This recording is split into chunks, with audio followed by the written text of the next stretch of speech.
ನಮಸ್ಕಾರ ರೈತ ಬಂಧುಗಳೇ, ಮಣ್ಣಿನ ಫಲವತ್ತತೆಯನ್ನು ಉತ್ತಮಗೊಳಿಸಲು ಕೊಟ್ಟಿಗೆ ಗೊಬ್ಬರದ ಮಹತ್ವವೇನು?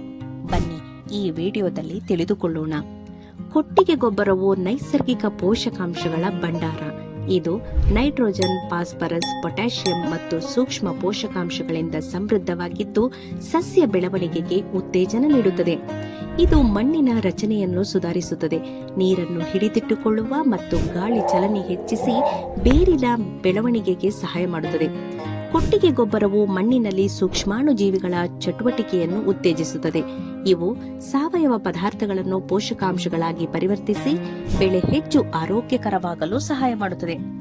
ಇದು ರಾಸಾಯನಿಕ ಗೊಬ್ಬರಗಳ ಅವಲಂಬನೆಯನ್ನು ಕಡಿಮೆ ಮಾಡಿ ಪರಿಸರ ಸ್ನೇಹಿ ಕೃಷಿಯನ್ನು ಉತ್ತೇಜಿಸುತ್ತದೆ. ಆದರೆ ಕೊಟ್ಟಿಗೆ ಗೊಬ್ಬರದ ವಿಘಟನೆ ತ್ವರಿತಗೊಳಿಸಲು ಏನು ಮಾಡಬೇಕು? ಪರಿಹಾರ ಇಲ್ಲಿದೆ. ಡಾಕ್ಟರ್ ಸಾಯಿಲ್ ಜೈವಿಕ ಒಳಸುರಿಗಳು. ಡಾಕ್ಟರ್ ಸಾಯಿಲ್ ಜೈವಿಕ ಒಳಸುರಿಗಳು ಗೊಬ್ಬರದ ವಿಘಟನೆಯನ್ನು ತ್ವರಿತಗೊಳಿಸುವ ಸೂಕ್ಷ್ಮಾಣುಜೀವಿಗಳನ್ನು ಹೊಂದಿದ್ದು ಪೋಷಕಾಂಶಗಳ ಸಮತೋಲನವನ್ನು ಕಾಪಾಡಿ ಅವು ಸಸ್ಯಗಳಿಗೆ ಲಭ್ಯವಾಗುವಂತೆ ಮಾಡುತ್ತವೆ. ನಿಮ್ಮ ಮಣ್ಣಿನ ಆರೋಗ್ಯ ಸುಧಾರಿಸಲು ಮತ್ತು ಉತ್ತಮ ಇಳುವರಿಗಾಗಿ ಡಾಕ್ಟರ್ ಸಾಯಿಲ್ ಬಳಸಿ. ಡಾಕ್ಟರ್ ಸಾಯಿಲ್, ನಿಮ್ಮ ಬೆಳೆ ನಮ್ಮ ಬೆಂಬಲ. ಇಂತಹ ನೈಸರ್ಗಿಕ ಗೊಬ್ಬರಗಳ ಬಳಕೆಯ ಬಗ್ಗೆ ಮತ್ತಷ್ಟು ಮಾಹಿತಿ ಪಡೆಯಲು ಈ ವಿಡಿಯೋದಲ್ಲಿ ನೀಡಿರುವ ಸಂಖ್ಯೆಯ ಮೂಲಕ ಸಂಪರ್ಕಿಸಿ.